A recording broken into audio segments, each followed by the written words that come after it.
I'm trying to do things a little different out here, though. Like, I don't like being stuck behind a chair like that. It just gets old. Please don't tell me you think we're dumb enough to kill the only eyewitness in our own trial. We don't know each other well enough yet. We didn't do this, okay? I don't know what's going on, but for some reason, I'm in a crypt in a cemetery, and I have no idea why. I clocked in, I clocked out. Go check. And they'll probably freak out on me for bringing the cops around, maybe even kick me out. You know I can't carry that kind of money on me, girl. I'm gonna do right by y'all this time. I've been holding it down a long time around here. She my dream now. I'm gonna make sure that she's something that we ain't. I feel fine. My head doesn't even hurt. Which is a minor miracle. But if that shard were to fracture... It causes permanent motor skills impairment or brain deficits. I mean, we've collaborated for a while because Black Lives Matter Los Angeles has kind of been my political home for a long time now. I've ventured into other forms of activism or issues, realizing the connection between brutality, state violence or whatever, and immigration or environmental justice like you saw in Standing Rock.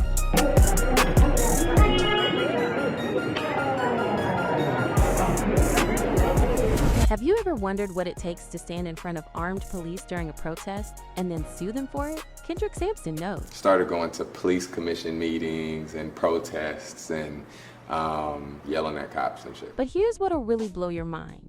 The moments that shaped him into Hollywood's most fearless activist started long before those rubber bullets hit him in 2020. And by the end of this story, you'll understand why this Houston native traded the safety of stardom for something far more dangerous. I had like artistic stuff that I tried to do before and philanthropy, but when I finally found that, the grassroots phase of my activism was through Black Lives Matter Los Angeles, 2015. Born March 8, 1988, in Houston, Texas, Kendrick Smith Sampson didn't grow up dreaming of red carpets and award shows. He grew up with watermelon patches in his backyard, a dad who survived segregation-era Louisiana as an orphan, and a white mother whose family disowned her for marrying a black man. But there's a twist to this origin story that most people don't know, and it explains everything about why Kendrick became who he is today. Two things you need to stick around for. First, the chilling prediction Kendrick made about his own safety that came true in the streets of Los Angeles. And second, the secret project he's developing right now that could change how Hollywood tells black stories forever. Trust me, you don't want to miss either revelation. Build Power is a nonprofit initiative that uplifts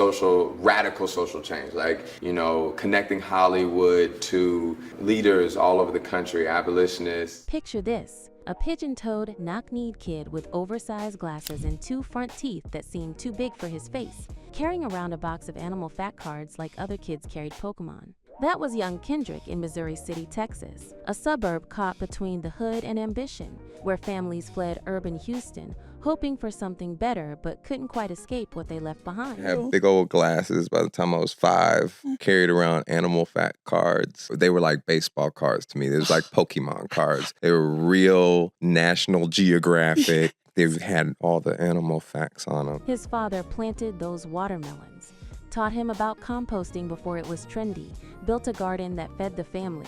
But here's what's haunting. His dad also planted holly bushes with spiky leaves around the windows, because in their new suburban dream, someone still robbed them. Some things follow you no matter how far you move.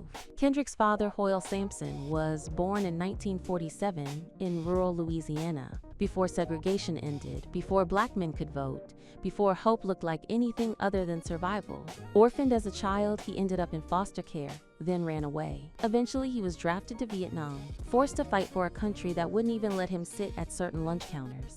His mother, Daphne Smith Sampson, came from Port Arthur, Texas, making her own clothes, because that's what you did when money was tight. When she married Hoyle, her family disowned her. The price of love across the color line in 1980s Texas was loneliness and rejection. But here's the thing that shaped Kendrick more than anything. He lived in the in-between, not quite accepted by either side. People constantly asked his mother if he was really her child. Teachers questioned whether this light-skinned boy with the quiet demeanor truly belonged. No one ever mistook me. Nobody was ever like, I know you're white, but you know what I mean? Yeah, They're always like, you're black. If they had questions, they would be like, you're black. I mean, that in-between space, it became his superpower. Because when you don't fit anywhere, you start asking why the boxes exist in the first place. Here's something most people don't know. Kendrick went to a different school every single year growing up. every single year. Not because his family was moving, they stayed in the same house on Willow, but because something wasn't working. The schools couldn't handle him, or he couldn't handle them. A different school every year, so I went to school in Houston and in Fort Bend. Was he a troublemaker? Not exactly. He was curious, relentlessly curious. The kind of kid who needed to know why the teacher was telling him to do something, not just that he should do it. The kind of kid who'd go to the principal's office trying to get students to sign letters about racist teachers. Even back then, he was organizing protests. He just didn't call it that yet. And then, around 5th or 6th grade, something clicked. There was an acting class at one of his new schools, a church school where they put on plays in the chapel. For a kid who had to reinvent himself every single year, who spent his nights reading books instead of sleeping, his mother would hear them hit the floor throughout the night as they fell from his bed, who'd been doing impressions of Bill Clinton and Tina Turner since he could talk. This was it. I fell in love with the training. I fell in love with the art that was mine, because my mom had us in music, and my whole family was like involved in music. And when I finally found something that could be my own, where I could just like hone in and be by myself, my mom would drop me off, I would be there all day. Acting wasn't just a hobby. It was the first thing that was entirely his. His whole family played music. His brother, his siblings, everyone had music. But acting? That was Kendrick's sanctuary, a place where nobody else could follow, where he could be alone with stories and characters and imagination. At 11 years old, he told his mother he wanted to be an actor. She handed him a newspaper and said, "Find an agent yourself, I won't do the work. But if you do it, I'll support you." So he did. An 11-year-old boy called an agent from the classifieds. The agent called his mother, confused. She said, yes, that's fine, as long as he handles himself. And just like that, Kendrick Sampson's career began. Before Hollywood, there was Houston. And Houston in the 2000s wasn't exactly a filmmaking hub, though it used to be. Texas had been the indie film capital in the 90s, the birthplace of South by Southwest, the place where Richard Linklater built an entire culture. But by the time Kendrick was serious about acting, most of that had moved elsewhere. Austin was the mecca of independent filmmaking, right? Yeah. And had tax incentives and everything. People don't realize how much talent and how much bigger we could be right here in Eight's time, especially if we join forces. Still, he hustled, drove to Austin for auditions, drove to Dallas for commercial shoots, sometimes drove all the way to New Orleans, alone, at 14, 15, 16 years old, chasing bigger projects. He remembers auditioning for the Fantasia Barrino biopic, remembers doing industrial films for UT Health, remembers that Church's Chicken commercial, the one where his classmates called him Chicken Boy for weeks afterward. I met my ex from high school, that I dated in high school, on one of those shoots. It was like the first time because we had to kiss in the audition, and I thought she was fine, so I was like, You was excited. I tried to partner with her. I was like, we could practice. It was on one of those industrial film sets, one of those corny Say No to Drugs productions that schools make kids watch, where he met his first girlfriend. They had to kiss in the audition. He thought she was fine. Smooth talked his way into practicing with her. Classic teenage Kendrick. But here's the kicker. He also crashed the producer's car on that set, pressed the gas instead of reverse, smashed right into it. His armpits started sweating. His butthole got tight. The girl looked at him like, "Did you just ruin my career?" But somehow, they made it work. That's Houston for you, where even your failures become stories worth telling. By 18, Kendrick knew Houston wasn't enough. His mother had told him, when you're 18, you can do whatever you want. She probably regretted saying it, because the moment he turned 18, he packed up and moved to Los Angeles with nothing but hope and a dream that sounded insane to everyone who heard it. His plan? Go to LA for 5 or 6 months, get real rich and famous, then come back to Houston and buy everything, create opportunities, lift everyone up together. Spoiler. It didn't work that way. Multiply those 5 months by a few years, add in countless rejections, a city that didn't know what to do with a black actor, who didn't fit stereotypes, and you get closer to the truth. If they want a black person, traditionally they want like a stereotypical black person. So I haven't ever, until Insecure, haven't ever played a part that was written for me. He played a British guy, a kid from Boston, a wealthy serial killer. He even played a character on Greek who was supposed to be Jewish. Nobody was writing parts for light-skinned black men from Houston with a country drawl and a nerdy vibe. So he had to prove himself for roles that weren't meant for him. The industry kept trying to box him in. Agents would push stereotypical black roles that felt damaging, but Kendrick refused. He'd rather wait, struggle, and fight for something authentic then sell out for a paycheck that compromised his values. And then, in 2013, everything shifted. The Vampire Diaries came calling in July 2013. Kendrick booked a recurring role as Jesse in the 5th season, a college student who gets turned into a vampire and pulled into the supernatural chaos of Mystic Falls. And sometimes when you're thinking all those things, your girlfriend is moving on and sleeping with somebody back home and has no intention of getting back with you. It wasn't a huge role, but it was on a massive show, and it opened doors. I played 2 college students, but they were completely different, and there has been a through line of names. I've played Nathan or Nate probably 5 times. I've actually asked people to change the name when I get another Nathan or Nate. I'm like, how many am I gonna play? Then came Grace Point in 2014, a Fox miniseries where he played Dean Iverson. Well, just because they didn't push it doesn't mean they'll just forget about it. Chloe, I can't have the police at my house. My uncle will kill me, you know that. What do you want me to do? Then came The Game Changer, How to Get Away with Murder. When Shonda Rhimes comes calling, you answer. In July 2015, Kendra booked the recurring role of Caleb Hapstall on season 2 of ABC's legal thriller How to Get Away with Murder. You begged us to hire you. Said you'd protect us from all the crap everyone is saying. So either you trust us when we tell you the truth, or we'll find a new lawyer who can. And this wasn't just any character. This was a young man accused of murdering his adoptive parents alongside his sister, entangled in a web of lies, incest, and betrayal. Like, we just want to make sure this is okay. She was like, yeah, it's fine. So that's how I did it. And then when I got to LA, I had to do a whole new hustle. But here's what Kendrick understood that many actors don't. You can't play a villain as a villain. You have to play them as a human being with trauma and motives and pain. Caleb wasn't evil. He was troubled, orphaned, trying to figure out where he belonged. Sound familiar? Working with Viola Davis taught Kendrick more than just technique. It taught him about the power of representation, about what it meant for a dark-skinned, middle-aged black woman to lead a network television show where she was intelligent, sexual, flawed, and fully human. But even as his acting career took off, something else was stirring inside him, something that wouldn't stay quiet. Trayvon Martin was killed in 2012. Kendrick was in LA, watching from afar, but feeling it in his bones. Mike Brown was killed in 2014 in Ferguson. The protests erupted. The world seemed to wake up. Or at least some people did. Trayvon Martin and the Dream Defenders and such inspired this new movement, and then finally the Black Lives Matter movement knocked on our front doors, and there were people in LA. I found out there was a chapter in LA 2015, and that's when I finally got into the grassroots activism phase. For Kendrick, activism wasn't new. He'd been the kid organizing letters against racist teachers. He'd been the teenager questioning authority. But now, there was a movement, Black Lives Matter, and he found his political home. In 2015, he started going to Black Lives Matter Los Angeles meetings, started attending police commission hearings, started showing up at protests, and something profound happened. He realized his platform as an actor wasn't just for entertainment. It was a tool for liberation. By 2016, Kendrick was at Standing Rock, standing with indigenous activists against the Dakota Access Pipeline. The police presence was intense. The stakes were high.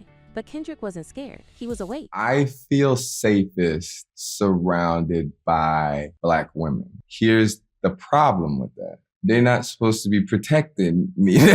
You know what I'm saying? But in my life, that's where it's been. Then came Insecure. From 2018 to 2021, Kendrick played Nathan Campbell, a guy from Houston, finally a role that fit, who worked in a warehouse and dealt with mental health struggles. Nathan was messy. Nathan was real. Nathan ghosted Issa, then came back with explanations about his bipolar disorder, and the internet went wild. Ghost Bae, Nathan the Ghost. Kendrick became synonymous with a character who represented something deeply human, the struggle to show up when your brain won't cooperate. Where everybody was calling me Ghost Bae because Nathan ghosted Issa, and I was like, I'm not gonna become a joke for the rest of my life playing Nathans that are a part of like a ghosting narrative. So I asked them to change my name. They changed it to Ben. But playing Nathan meant something more personal to Kendrick. It meant representing mental health in the Black community, a topic he cares deeply about because he's lived it. Anxiety, insomnia since childhood. The weight of showing up in a world that doesn't always make space for Black men to be vulnerable. That's when he knew mental health had to be at the center of his activism. You smile like Chris. Let me just finesse. That's all I got. Amazing. In May 2019, Kendrick co-founded BLDPWR, Builds Power, a nonprofit focused on healing, mental health, and radical social change. The mission? Connect Hollywood to grassroots organizers. Educate celebrities so their activism doesn't harm the movement. Center mental health as a tool for liberation. The culture ideologically, like move us away from like capitalism towards like liberation, away from anti-blackness and indigenous invisibility and such into real liberation for folks. But in 2020, everything exploded. George Floyd was murdered on May 25, 2020. Protests erupted across the country. Kendrick was on the front lines in Los Angeles, organizing, marching, demanding justice. And on one of those days, the LAPD shot him with rubber bullets multiple times, beat him with batons. The videos went viral. Kendrick didn't back down. He kept showing up, kept organizing. And then he did something bold. He sued the LAPD for excessive force. The city claimed he refused to disperse and acted aggressively. Kendrick's side of the story? He was peacefully protesting, exercising his constitutional rights, when militarized police decided to make an example of him. And it didn't stop there. Later in 2020, while in Cartagena, Colombia, Kendrick was stopped by police 6 times in 5 days. On the 6th time, they punched him in the jaw, dragged him, and pulled a gun on him. He shared the story publicly, refusing to be silenced. Here's what they don't tell you about activism. It's exhausting. It's traumatizing. It burns you out. Kendrick has been open about struggling with anxiety, about the mental toll of being in super hustle mode, about the difficulty of maintaining well-being while fighting for justice. He advocates for therapy, for community, for breaking the stigma around mental health, especially for Black men who are taught to suppress emotion and benign up. He practices meditation, grounding himself in the reality that liberation isn't just a political project, it's a spiritual one, and he keeps creating. In 2024, Kendrick took on one of the most iconic roles of his career, portraying Quincy Jones in the Michael Jackson biopic Michael. Can you lower the lights for me, please? Okay, but remember, in here, keep those feet still, my man. Playing a legend who used his platform to support liberation movements across the world felt like destiny. Angie Stone, Quincy Jones, so that was an honor. Yes. So stay tuned there, and definitely make sure you stay tuned to build power for all of the work that we're going to be doing. It's going to be critical this year. So who is Kendrick Sampson when the cameras turn off and the protests quiet down? He's a Pisces who loves pleasure and joy. A man who describes himself as here for a good time, not a long time, when it comes to relationships. Someone who's thought deeply about polyamory and decided it's absolutely not for him. Y'all got some understandings and agreements clear. Then listen, I'm all for poly relationships. I encourage them. For people that can handle it, not for me. He's also a man who's thought deeply about masculinity, about what it means to be a Black man who refuses the violent, narcissistic model America teaches, about finding safety in curated community, mostly Black women if we're being honest, because they've always created the spaces where he could exist fully. It's being in right relationship with your environment, really fulfilling your function. Like it's understanding your place in the grand scheme of things. We're taught as masculine men or whatever to be very individualistic. And he's still that nerdy kid from Houston who wants a watermelon patch and soft-shell crab and the freedom to imagine bigger than what's been prescribed. As of 2025, Kendrick Sampson's estimated net worth sits around $4 million. A testament to years of grinding, refusing to compromise, and building a career on his own terms. But money was never the point. Purpose was.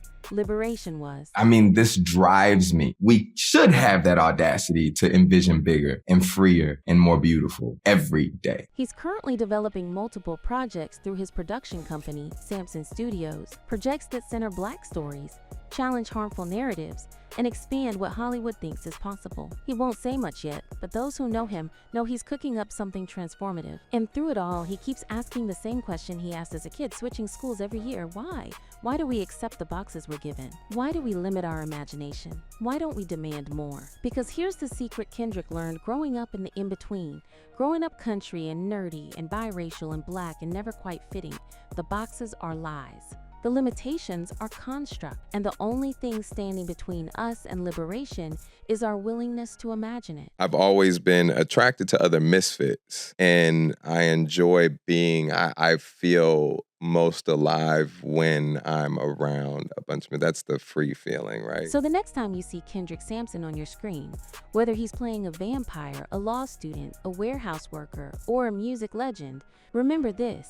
You're not just watching an actor. You're watching someone who refused to stay in his lane, who got shot with rubber bullets and kept marching, who sued the police and kept speaking, who built an organization to heal his community while Hollywood tried to box him in.